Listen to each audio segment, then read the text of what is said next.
On the night of September 1st, 2025, the college football world was watching Bill Belichick's highly anticipated debut as head coach of the University of North Carolina. After months of anticipation, interviews, and even the presence of celebrities like Randy Moss and Michael Jordan in the stands, what they saw on the field was a harsh reality, a dominant TCU team that crushed the Tar Heels 48-14 in one of the most significant defeats in recent university history.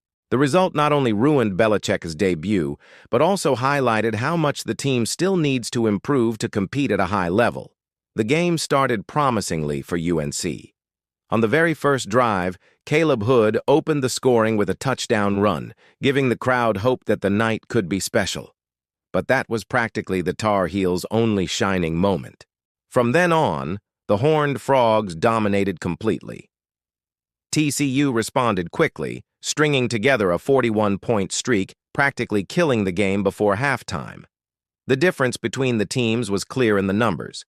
TCU had 542 total yards compared to just 222 for UNC.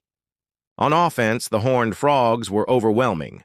Quarterback Josh Hoover spread the ball well, racking up 284 passing yards and 2 touchdowns, never wavering. Kevorian Barnes was unbalanced on the ground, racking up 113 rushing yards, including a spectacular 75-yard run that turned into a touchdown early in the second half. Among the receivers, Jordan Dwyer stood out with 9 receptions, 136 yards, and a touchdown, playing a key role in maintaining the offensive momentum. TCU's defense also shone, showing it wasn't just about stopping the game, but also scoring. There were 2 defensive touchdowns, a pick six by Bud Clark and a fumble return by Devine Deal. These plays not only extended the lead, but also dashed any hope of a comeback for the Tar Heels. For UNC, the problems mounted.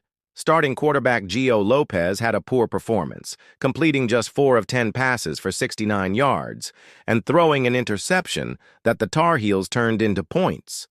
To make matters worse, he left the game early in the second half with back pain. That's when backup Max Johnson came on, bringing an emotional moment to the field. After overcoming a serious injury that nearly ended his career, he returned to play and connected on a 2-yard touchdown pass with his brother, Jake Johnson.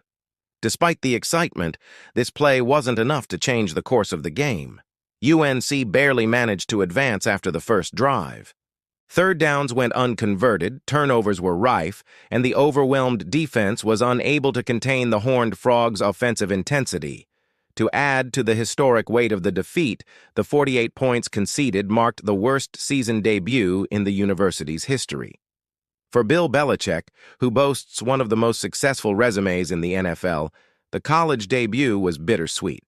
It was clear that, despite his experience, adapting to college football will require time, adjustments, and above all, patience.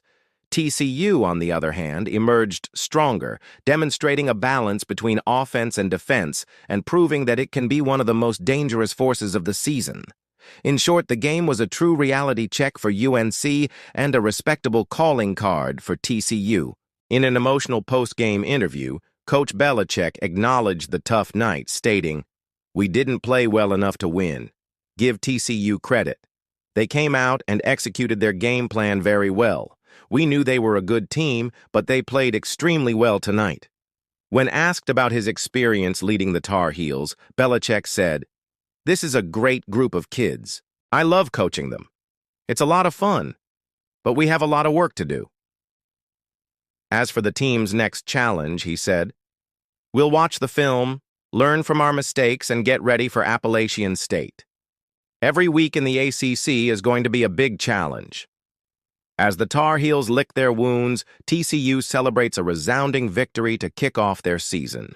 The Horned Frogs showed that they are a team to be reckoned with and that they can handle pressure situations. If they maintain this level of play, they will undoubtedly be in the fight for a place in the college football playoff. And if you enjoyed this content and want to keep up with more content about college football, the NFL, and everything happening in the world of oval ball, don't forget to like, subscribe to the channel, and activate the bell. This helps the channel grow and motivates me to continue bringing you more content. Thank you for watching and see you in the next video.